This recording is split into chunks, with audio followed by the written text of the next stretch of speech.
Mercredi 7 octobre 2020, mesdames et messieurs, bonjour et bienvenue dans cette édition. Voici les titres.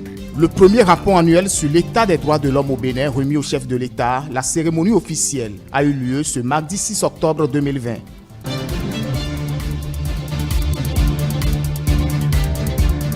La renaissance du sport au Bénin est devenue une réalité. Depuis 2016, plusieurs réformes sont enregistrées dans ce domaine, en témoignent plusieurs acteurs.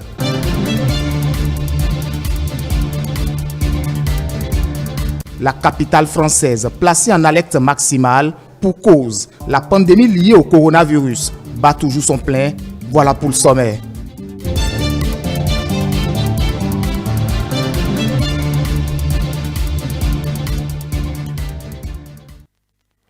Merci de toujours nous préférer pour vous informer en application des dispositions de la loi numéro 2012-36 portant création de la Commission béninoise des droits de l'homme en son article 16 alinéa 2. Le président de la République, Patrice Talon, a reçu officiellement des mains du président de la dite commission, Isidore Clément Capochichi, le premier rapport annuel sur l'état des droits de l'homme au Bénin. C'était en présence du garde de Sceaux, ministre de la Justice et de la Législation, et du ministre de l'Intérieur et de la Sécurité publique. Je vous invite à suivre un extrait de l'intervention du président de la commission et celui du chef de l'État.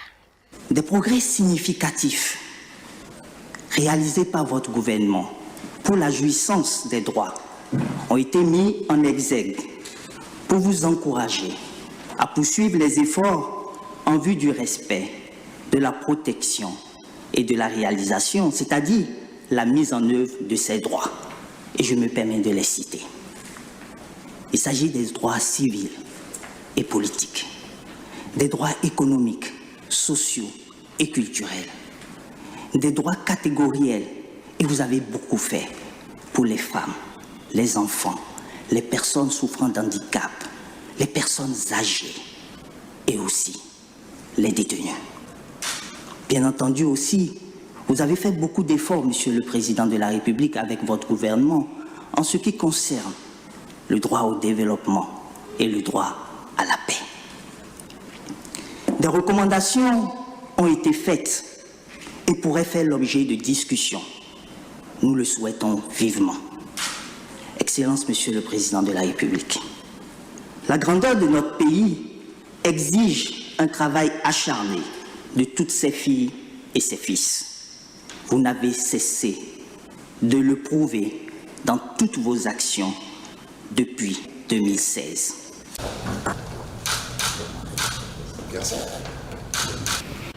Mais c'est l'occasion de rappeler à notre conscience commune que l'idéal de notre choix de la démocratie depuis l'historique conférence nationale de 1990 est bien l'instauration d'un état de droit respectueux de la loi et de la liberté individuelle comme ressort fondamental du bien-être économique et social de nos concitoyens.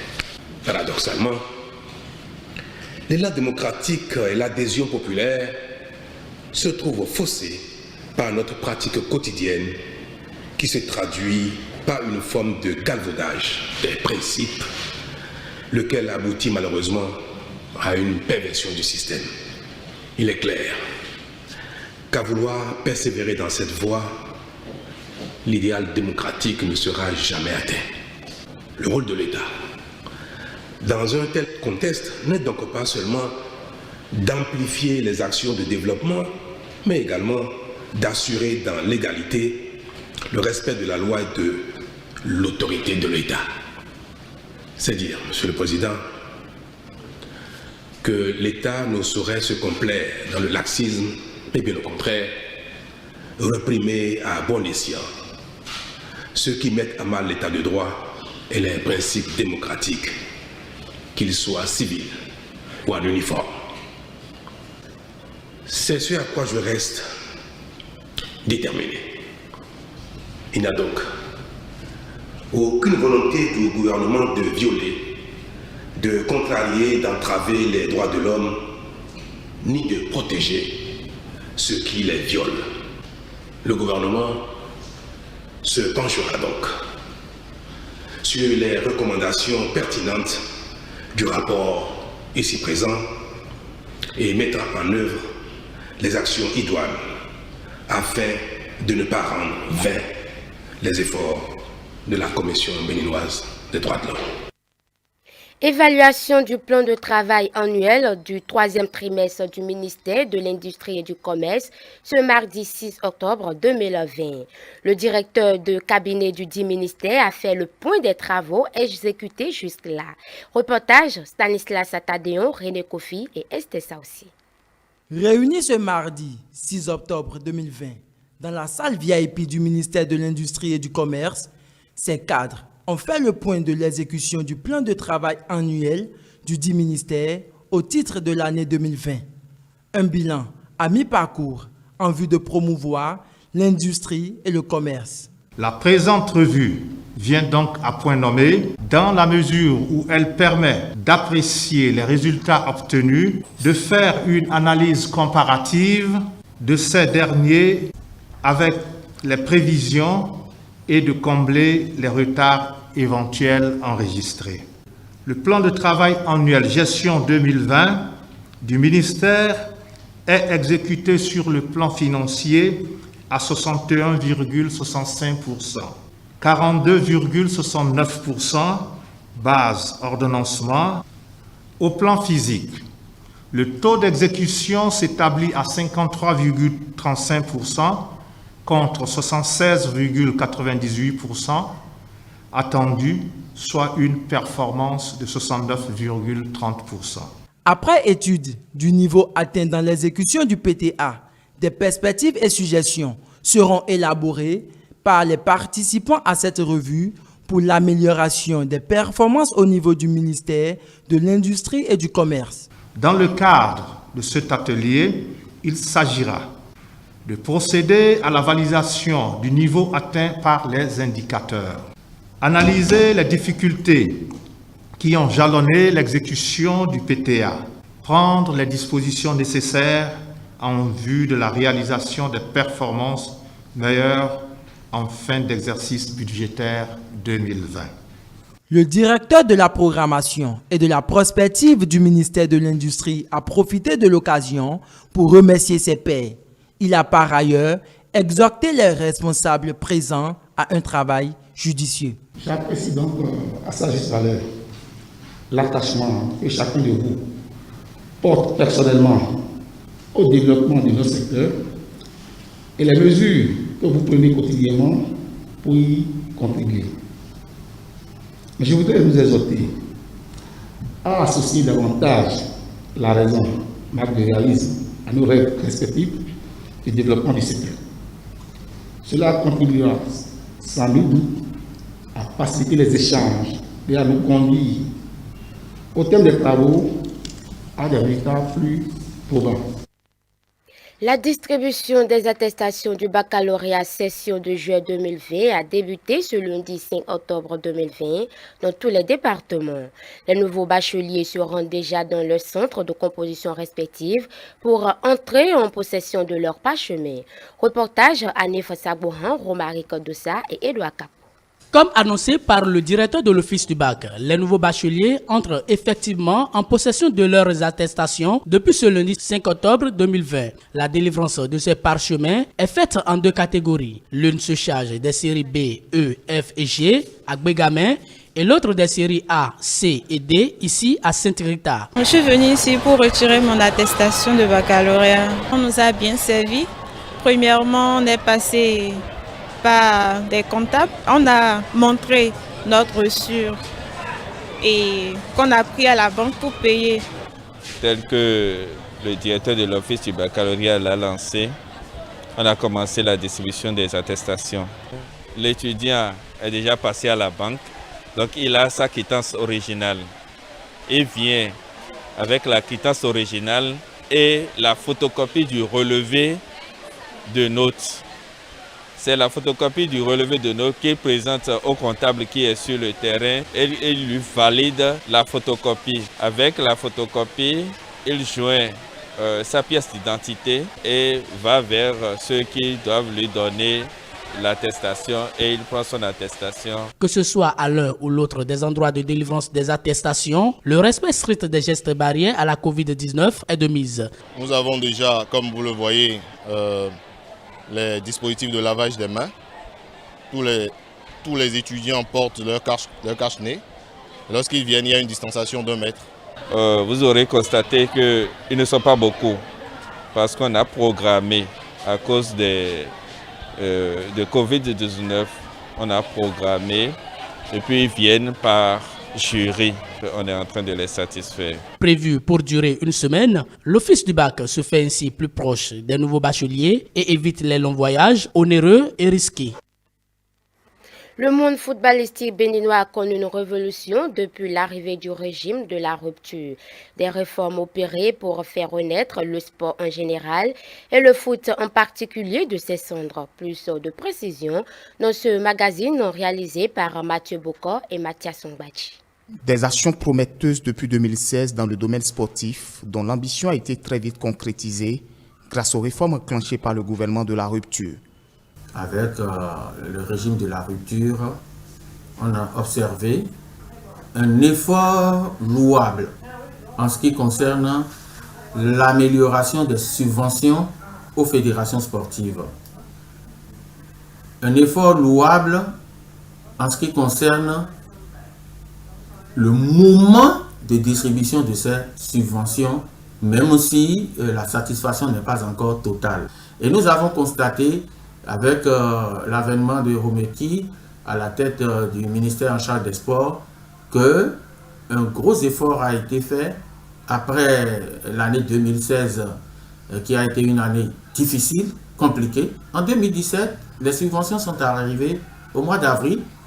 On a dit bravo parce que déjà au mois d'avril, il y a un léger mieux par rapport à ce qui se faisait. Le ministre actuel des Sports a un travail très important. J'ai envie de dire un travail titanesque, un travail herculien au niveau donc de ce département ministériel. Dans presque toutes les disciplines sportives, les mêmes chances sont accordées aux différentes fédérations ou associations avec quelques signaux visibles. On peut dire que de mieux en mieux, le sport béninois est moins secoué par les crises. Le chef de l'État s'est impliqué dedans, d'abord en impliquant son ministre, Androat Romeki, puis en venant à la rescousse, ce qui a abouti à la paix des braves entre griffes, qui a eu lieu au palais de la République, en présence du chef de l'État et sous sa responsabilité. Et c'est ça justement qui a fait peur, entre griffes aussi, aux acteurs qui jusque-là se gardent d'allumer encore ou de déterrer encore la rage de guerre. À peine arrivés au pouvoir, les différents acteurs sportifs, notamment du football béninois, ont été par exemple installés sous l'égide du président Patrice Talon, un comité exécutif transitoire de 21 membres pour conduire à la renaissance du football béninois. Grâce au dynamisme, à l'esprit d'ouverture et au sens d'écoute de toute la chaîne, l'espoir renaît dans les cœurs, avec même pour conséquence positive la levée de la suspension de la FIFA.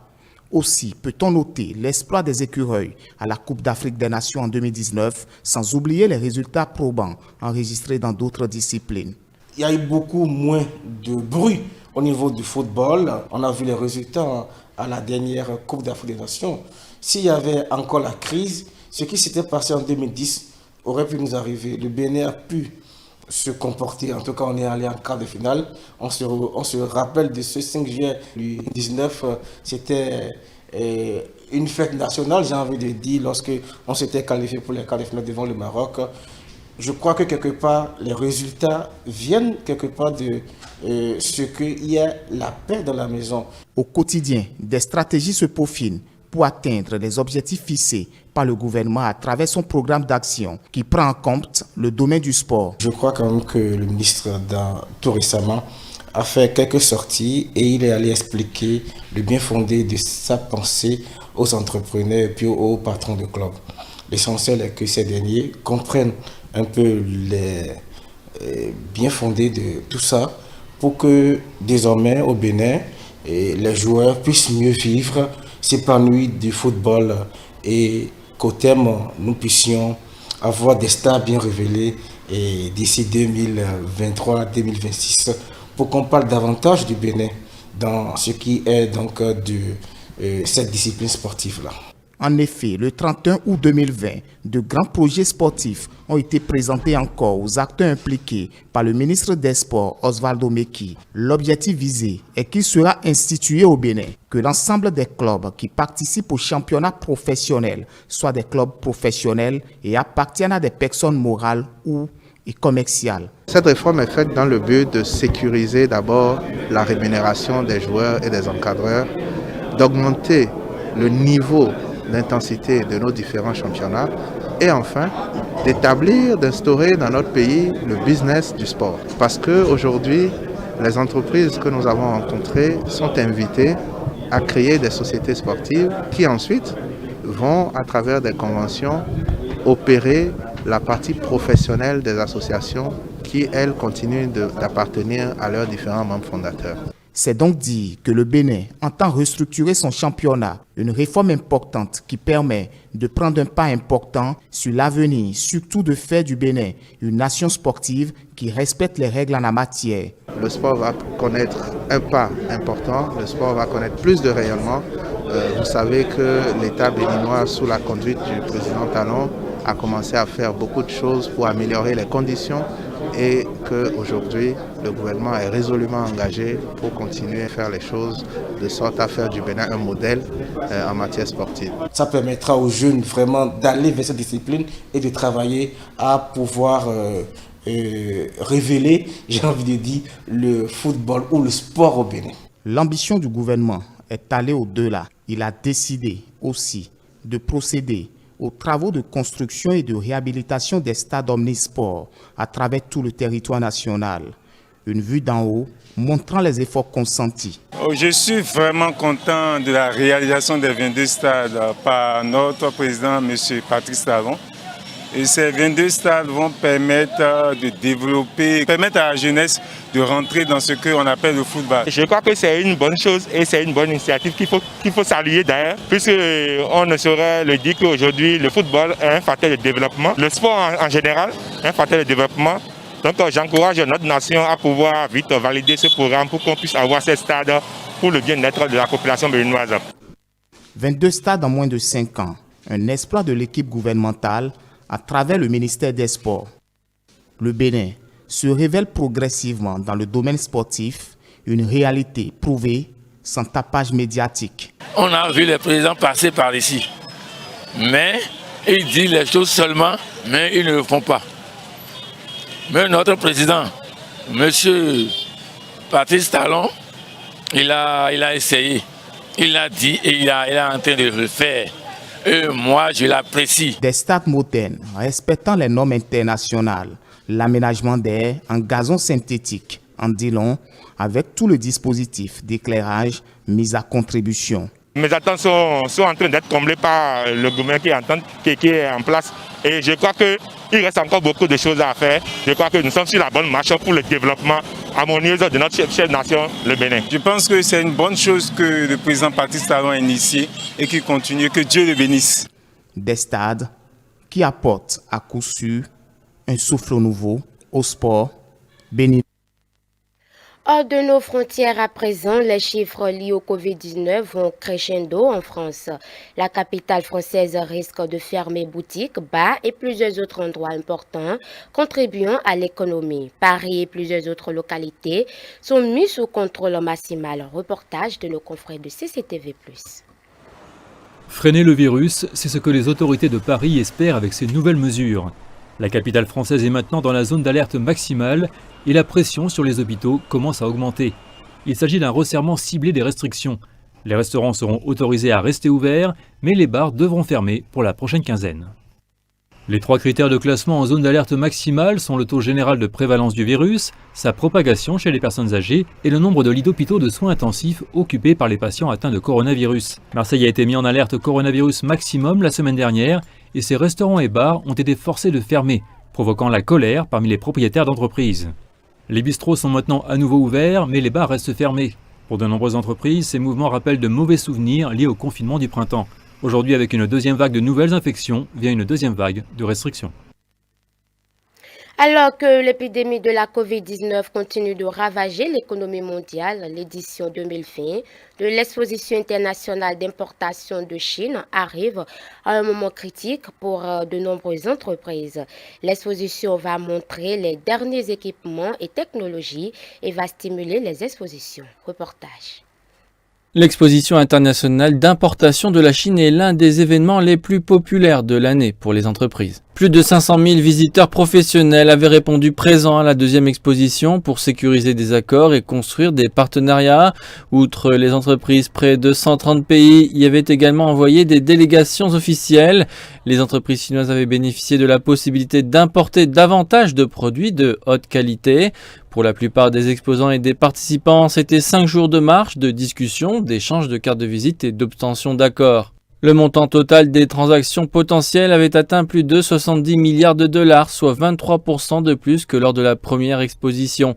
Compte tenu de la notoriété de l'événement, la CIIE est rapidement devenue un endroit où il faut être présent pour de plus en plus d'entreprises qui lancent de nouveaux produits et de nouvelles technologies.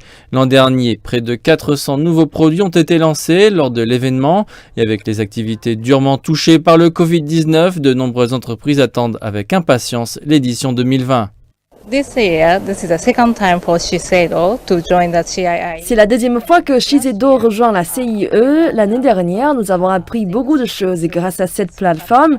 Cette année, nous aimerions vous présenter nos nouvelles marques qui ne sont pas lancées en Chine.